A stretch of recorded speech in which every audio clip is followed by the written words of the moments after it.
The year was 2347.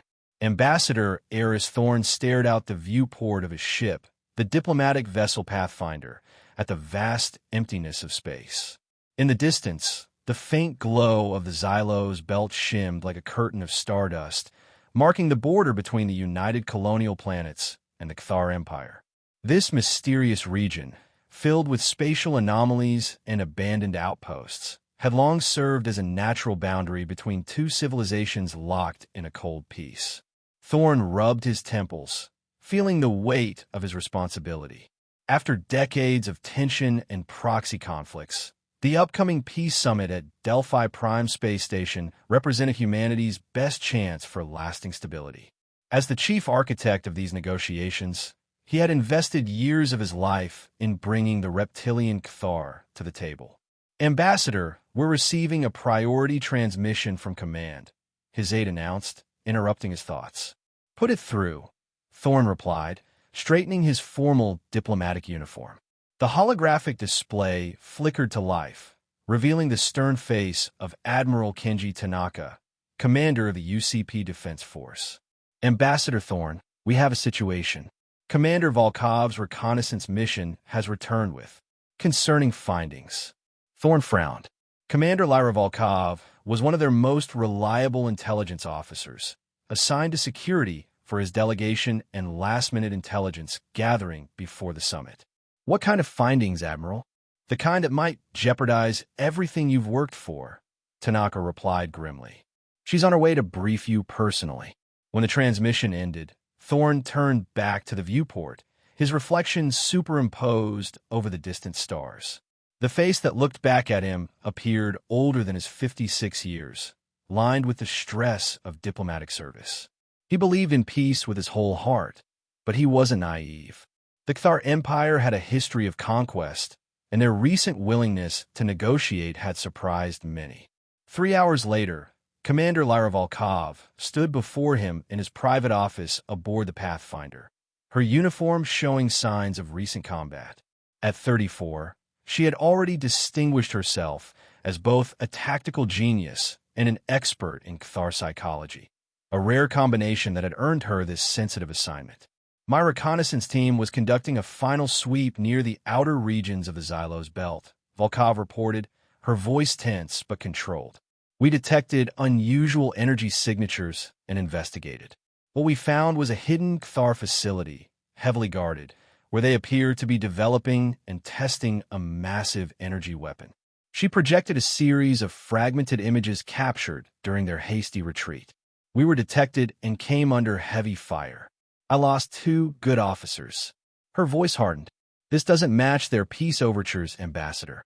Thorne studied the images carefully. "These could be defensive measures, Commander. Even we haven't completely halted our weapons research during peace talks." "With respect, sir, this is different," Volkov insisted. "The energy output from this weapon is unlike anything in our database. And there's something else, something I can't explain." She hesitated. "When the weapon was tested, our sensors detected a strange ripple, almost like space itself was responding, vibrating at a quantum level. My science officer called it the stars trembling." Thorne raised an eyebrow. "That sounds more like poetry than science, Commander." "I thought so too, until I spoke with Dr. Alara Vance at Epsilon 7 Research Outpost. She's been detecting similar anomalies for months." Thorne leaned back in his chair, considering this information. "I know Dr. Vance's work. She's brilliant if somewhat unconventional. What does she make of these tremors?" "She believes they're connected to disturbances in the fabric of space-time, possibly triggered by high-energy experiments." Volkov leaned forward.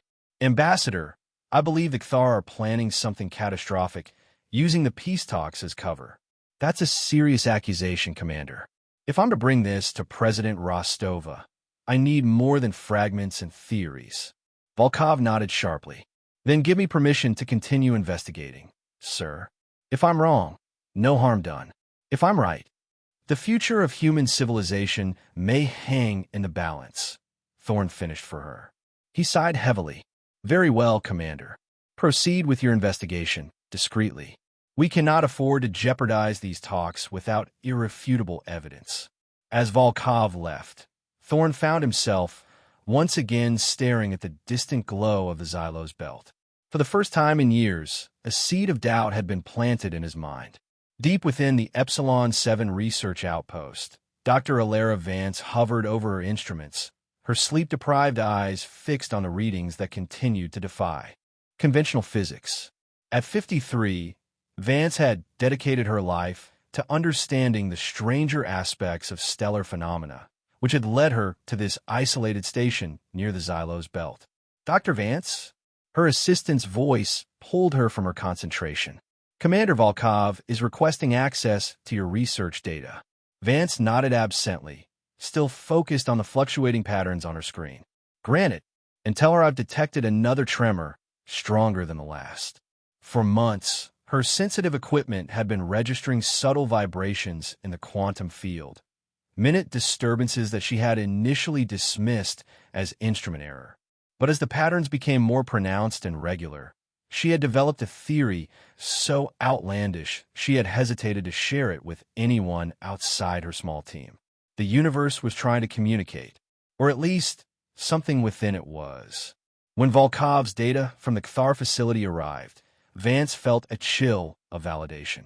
The energy signatures from the alien weapon perfectly matched the disturbances she had been tracking. Whatever the Kthar were developing, it wasn't just a conventional weapon. It was something that affected the very fabric of reality. She immediately established a secure channel to Volkov. Commander, are you seeing this correlation? The energy patterns from your reconnaissance exactly match my stellar tremors. Volkov's face appeared on the screen, her expression grim. I see it, Doctor. What does it mean? It means the Kthar weapon isn't just destructive in a conventional sense. It's creating ripples in space-time, ripples that are growing stronger and spreading further with each test. Vance ran a hand through her disheveled gray hair. If they deploy this at full power, especially near the spatial anomalies in the Xylos belt. Go on, Volkov prompted when Vance hesitated. It could trigger a cascading reality rupture, not just destroying physical targets, but potentially tearing open the fabric of space itself. The damage would be incalculable. Why would they develop something so dangerous? Even for the Kthar, this seems reckless. Vance shook her head. Perhaps they don't fully understand what they're dealing with. Or perhaps, she hesitated again. Perhaps they believe they can control the effects, targeting them precisely. At Delphi Prime, Volkov concluded darkly, with both our diplomatic corps and military leadership present, followed by an invasion of our destabilized territories, Vance agreed. Commander, we need to warn Ambassador Thorne and Admiral Tanaka. These tremors, they're not just an effect. They feel almost like a warning. Admiral Kenji Tanaka regarded the evidence assembled before him with growing concern. At 61, he had spent his entire adult life in the Defense Force, rising through the ranks during the border conflicts with the Kthar. Unlike some of his more hawkish colleagues, he had supported the peace initiative, but he had never fully trusted the Reptilian Empire's intentions. This weapon, he addressed the secure holographic conference that included Thorne, Volkov, and Vance. How certain are we of its capabilities? The energy signatures are unlike anything in our database, Volkov replied. But Dr. Vance's analysis suggests it could create a rupture in space-time, especially if deployed near the spatial anomalies around Delphi Prime. And these tremors you've both detected? President Eva Rostova spoke up from her office on Nova Terra, her authoritative presence commanding attention even through the holographic projection. Dr. Vance leaned forward. Madam President, the tremors appear to be quantum-level vibrations in the fabric of space itself. They correlate exactly with the Kthar weapon tests, but they're unusual, almost as if they're radiating outward from the test site in patterns that defy our understanding of physics. You're saying space itself is responding to this weapon? Rostova asked skeptically. I know how it sounds, Vance admitted, but the data is conclusive. Something is happening on a fundamental level that we don't fully understand. Ambassador Thorne, who had been silent until now, finally spoke. If Commander Volkov and Dr. Vance are correct, the Kthar may be planning to use this summit as a trap. Deploy this weapon, cause a catastrophic spatial rupture, and then invade while we're in disarray. That would explain their sudden eagerness for peace talks, Tanaka noted grimly. President Rostova's expression hardened. We need more evidence. Concrete proof of their intentions. With respect, Madam President, Volkov interjected, by the time we have concrete proof, it may be too late. We've already intercepted fragments of communications suggesting a decisive purge scheduled to coincide with the signing of the treaty. Fragments aren't enough, Rostova insisted. Do you understand what's at stake here? If we withdraw from these talks without irrefutable evidence, we'll be painted as warmongers across the galaxy. The Kthar propaganda machine will have a field day, and we'll lose whatever moral high ground we've gained. And if we do nothing, we may lose everything, Tanaka countered quietly. A heavy silence fell over the conference. Finally, Thorne spoke. Commander Volkov, how quickly can you obtain more definitive evidence? Give me 48 hours and unrestricted access to our intelligence resources, Volkov replied immediately. I believe I can intercept more detailed Kthar communications. Dr. Vance, continue monitoring these tremors, Thorne continued. If they intensify or change pattern, I will know immediately. President Rostova nodded reluctantly. 48 hours, Commander. Ambassador Thorne, proceed with the diplomatic preparations as planned. We cannot show our hand until we're certain.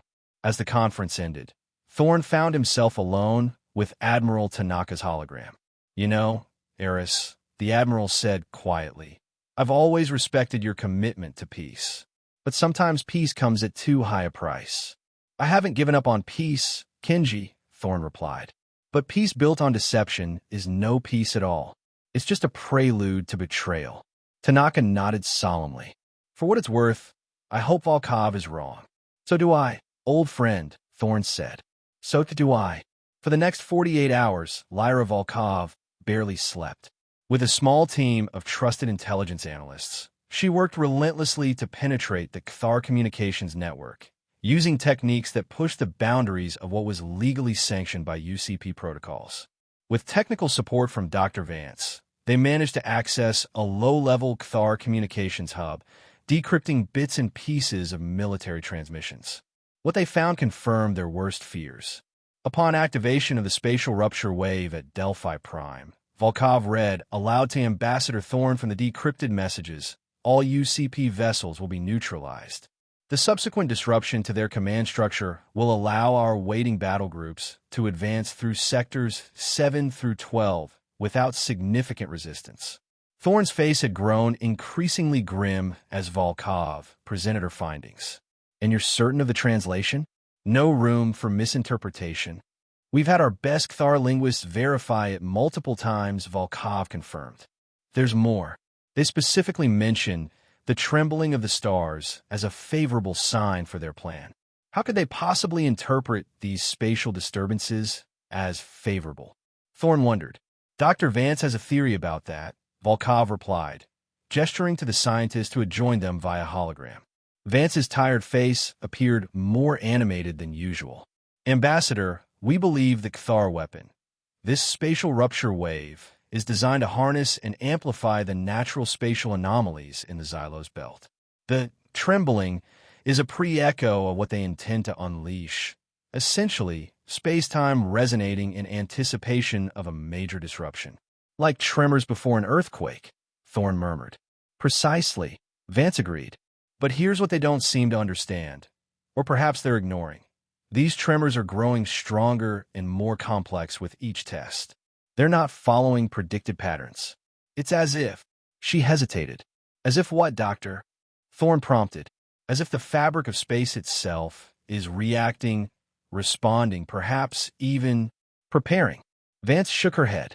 I know how that sounds, but I can't explain the data any other way. Thorne was silent for a long moment. Then he straightened his shoulders, decision made. I'm calling an emergency meeting with President Rostova and the Security Council. Commander, prepare a complete briefing package. Dr. Vance, I want you there to explain these phenomena. What are you going to recommend, sir? Volkov asked. Thorne's expression was pained but resolute. The only thing I can recommend, in good conscience, that we withdraw from the peace talks immediately. The political fallout will be significant, Volkov warned. Yes, Thorne agreed. But the alternative is unthinkable. The debate in the UCP Security Council was heated and prolonged. For nearly 6 hours, the highest officials of human government argued over the evidence and the proper course of action. Throughout it all, Thorne remained a steadfast advocate for withdrawal, even as others questioned whether such a dramatic step was justified. These are fragments of communications and scientific theories, argued the foreign minister. We cannot throw away years of diplomatic progress based on this. The Cathar will claim we fabricated this evidence, another counselor warned. We'll be seen as the aggressors. And if Commander Volkov and Dr. Vance are right, Thorne countered, if we proceed to Delphi Prime and walk into a trap, what then? The Cathar aren't just planning to assassinate our delegation. They're developing a weapon that could tear apart space itself and leave our territories defenseless. President Rostova, who had remained largely silent during the debate, finally raised her hand for quiet. The council chamber fell silent. I have listened to all arguments, she said, her voice heavy with the weight of the decision before her. I have reviewed the evidence multiple times. While it is not as conclusive as we might wish, the pattern is disturbing. She stood, commanding the attention of everyone present. Throughout history, leaders have been faced with moments like this, moments where the safer political choice conflicts with the responsible moral choice. I believe we have reached such a moment. She turned to Thorne. Ambassador, prepare a formal statement announcing our withdrawal from the peace talks, citing critical security concerns that cannot be ignored. Be diplomatic but firm. Make it clear that we remain open to genuine peace, but not at any cost. The room erupted in a mixture of relief, concern, and objection, but Rostova's decision was final. As the council dispersed, Admiral Tanaka approached Thorne. You did the right thing, convincing her, he said quietly. I only presented the evidence, Thorne replied. The president made the decision. A decision that may save humanity, Tanaka said, or plunge us into war. Either way, Thorne said, history will judge us for better or worse. The UCP's announcement of withdrawal sent shockwaves throughout the galactic community. The Cathar ambassador Grackle expressed profound disappointment and surprise at the decision, condemning it as irresponsible and a threat to galactic peace. Other species and neutral parties called for renewed dialogue, offering to mediate. But President Rostova stood firm. In a public address, she stated that while specific details could not be shared for security reasons, the UCP had credible evidence that proceeding with the summit would pose an unacceptable risk to our delegation and potentially to the stability of the region. Behind the scenes, UCP forces were placed on high alert. The Pathfinder and its escort vessels, which had been en route to Delphi Prime, altered course, maintaining a safe distance from the Xylos Belt and the neutral station. Aboard the Pathfinder, Thorne watched the diplomatic fallout with a heavy heart. Decades of work toward peace, undone in a single day. Yet he could not shake the conviction that they had made the right choice. Ambassador, Volkov called from her monitoring station, her voice sharp with urgency. We're detecting massive energy buildups near Delphi Prime. The Cathar are moving their fleet into position. They're accelerating their timeline, Thorne realized aloud. Without us there, they must have decided to demonstrate their weapon against the station itself, establish their superiority through fear. Incoming transmission from Dr. Vance, an officer announced. Vance's hologram appeared, her expression one of barely contained alarm. Ambassador, the tremors have increased exponentially in the last hour. Whatever the Cathar are planning, it's happening now. Can we warn Delphi Prime? Thorne asked. Already done, Volkov confirmed. But evacuation will take time they may not have. On the command deck of the Cathar flagship Dominator, Grand Marshal Varkos seethed with barely controlled rage. The humans had somehow discovered their plan, an unforgivable security breach that would be investigated thoroughly once victory was secured. The UCP cowards have fled, he hissed to his commanders. But their withdrawal merely accelerates our triumph. Prepare the spatial rupture wave. Target Delphi Prime and the surrounding space. Let the galaxy witness our power. Grand Marshal, one of his officers ventured cautiously. The weapon has not completed its final testing cycle. The scientists report unusual readings from the spatial field. The trembling has intensified beyond predicted levels. Superstitious nonsense, Varkos dismissed. The trembling is merely the universe acknowledging the rightful ascendance of the Cthar. Proceed with the activation sequence. As his crew rushed to obey, Varkos allowed himself a moment of pure satisfaction. Soon, the humans would learn the price of defying the Cthar Empire. Their territories would fall one by one, their colonies absorbed into the glorious expansion of superior reptilian civilization. The massive energy weapon, concealed within the hull of his flagship, began its activation sequence. Power levels rose steadily, the quiet hum of its processors building to a resonant frequency designed to amplify and harness the natural spatial anomalies of the Xylos belt. Spatial rupture wave at 70% capacity, reported his weapons officer. Targeting systems locked on Delphi Prime. Excellent. Varkos purred. When diplomacy fails, power speaks. And today, the Cthar speak with the voice of gods. From Epsilon 7, Dr. Alara Vance watched her instruments with mounting horror. The tremors had evolved from subtle vibrations to violent oscillations that threatened to overload her sensitive equipment. This is beyond anything we've recorded, she told Volkov and Thorn through their emergency channel. The spatial fabric isn't just trembling anymore, it's convulsing. What happens when they activate the weapon at full power? Thorn asked, dreading the answer. Based on these readings, Vance paused, double-checking her calculations. A catastrophic rupture in space-time is almost certain. But there's something else happening that I can't explain. These patterns, they're becoming more organized, almost like what, Doctor? Volkov prompted when Vance fell silent. Like a response, Vance finished quietly, as if something is answering the tremors. Before anyone could question her further, the readings spiked dramatically. They're firing the weapon, Vance shouted. Aboard the Pathfinder, Thorn and Volkov could only watch in helpless horror as the Cthar flagship released a brilliant beam of energy directly at Delphi Prime. The beam, a sickly green tinged with purple lightning, struck the space station and then seemed to expand outward, creating a visible distortion in the fabric of space. All those people, Thorn whispered, thinking of the neutral diplomats and station staff who hadn't had time to evacuate. But what happened next defied all expectations. Instead of simply destroying the station and the surrounding space, the spatial rupture wave triggered a reaction unlike anything human or Cthar scientists had predicted. The distortion expanded rapidly, but then began to fold in on itself, creating what appeared to be a massive tear in the very fabric of reality. From this tear emerged something, not a ship, not a natural phenomenon, but a vast, luminous entity composed of what looked like living energy, a cosmic consciousness or ancient entity awakened or released by the chaos of energies. The entity, neither clearly benevolent nor malevolent, reacted to the aggressive energy of the Cthar weapon. It released a purifying wave of its own, a cascade of golden blue energy that selectively neutralized the Cthar weapon and disabled their fleet's offensive systems. What is that? Volkov breathed, staring at the tactical display in disbelief.